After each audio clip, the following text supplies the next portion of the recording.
Hello, welcome back to Honey Badger 3D Print and Paint. Today we're taking a look at the special STL Superman model.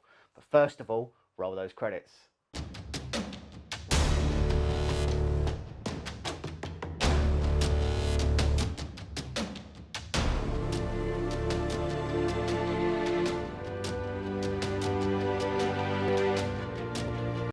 Okay, welcome back. So first of all, before we get into anything else, let's take a quick look around this model.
Right, so as you can see, I'm very happy with how this dude turned out. So this guy is all FDM printed, except for the cape. The cape is fabric. Let's talk about capes. So this guy is, let's just be clear, this guy is 810 millimeters tall. He is 380 millimeters deep, and he is about 590 millimeters wide. So he is a chunky boy. We've scaled this model up by 200% because, you know, and the problem we have with a lot of models when we scale them up are capes. So Sauron was a prime example of this, right? I actually spent 3 times as long printing and painting Sauron's cape than I did the rest of the entire model. It used up way too much material. The cape was super thick, and again, because we'd scaled him up as much as we had, his cape just got infinitely thicker. And the same happened with Mysterio model as well. Huge model. The whole model really detailed, and then you had this big billowing cape that came out the back. And my God, it was hard to print. It was all organic shapes. There was loads of supports. There was loads of waste. It was a nightmare. Wherever possible, I am going to start doing fabric capes from now on. This is literally a pillowcase that I have cut up and done a quick hem around the outside. And when the wind catches it, as you saw in the video, it just looks so much better than a normal cape, than a printed cape does, in my opinion. I really love how this model turned out. Everything else on the model is FDM printed, and I will say that I'm starting to get to a point where I really do wish that we had a resin printer on the channel. So we're having issues, or I'm having issues particularly, where I've actually got a texture on the skin. I think there was something wrong with my Sidewinder's idler arm at the time, and I do not like the texture that's on that face. It's not in the model, I have checked. The Sidewinder also put the texture onto a lot of the torso as well, but not the legs or the hands or the feet or anything, so I know it's the Sidewinder that's doing it. Yeah, I'm not loving it, and I feel like I'm missing out on a level of detail. You know, a good paint job, which I think this is, can only hide a certain number of sins. before the two need to start working in tandem, right? So, but other than that, the main things on this really were I really hate painting yellow. So yellow is a very difficult colour to get to cover anything.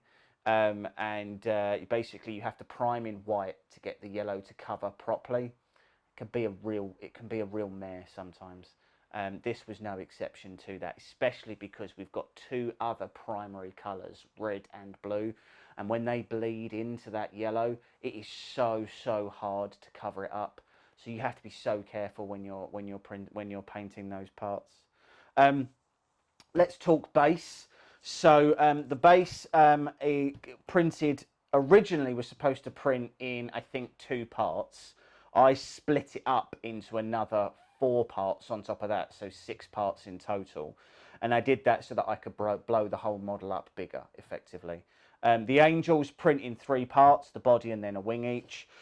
We have the pillar that he's standing on that's making him look like he's flying.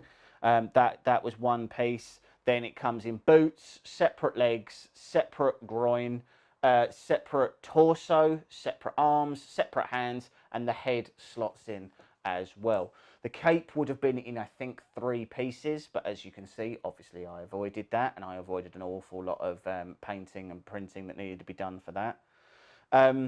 All in, I think he's about 1,000 hours of printing all in. Maybe not that much, maybe more like 900 hours. He took a good month to print everything. Most of him was done on my Voron. There were a few parts that done on my Sidewinder. I wish I hadn't done that. He's printed all in a 0.2 layer height, except for his head and his hands, which are printed in a 1/6 layer height to try and get some crisp details. That didn't work. And yeah, I mean, I love the way that he came out. I mainly airbrushed him just because of the size.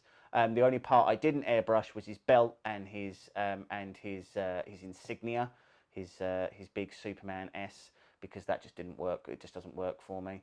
The eyes came out well for a change. Normally when I do eyes, they look a bit crackheady. They look very wide and big. If you want to buy this model, it's available through Special STL. So Special STL, you can join their Facebook page, or they have a website. If you use their website, then you can get a sort of a pretty decent price on their website at the moment. I think it's about $6 for the STL for this, which is really not bad.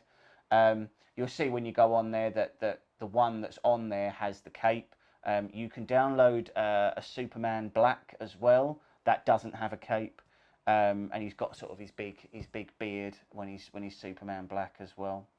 I love the model. The model's designed very well. It all goes together very well. I think the cape would have been a bit much. So the cape with this Superman, it sort of whiffs off to the side here like this.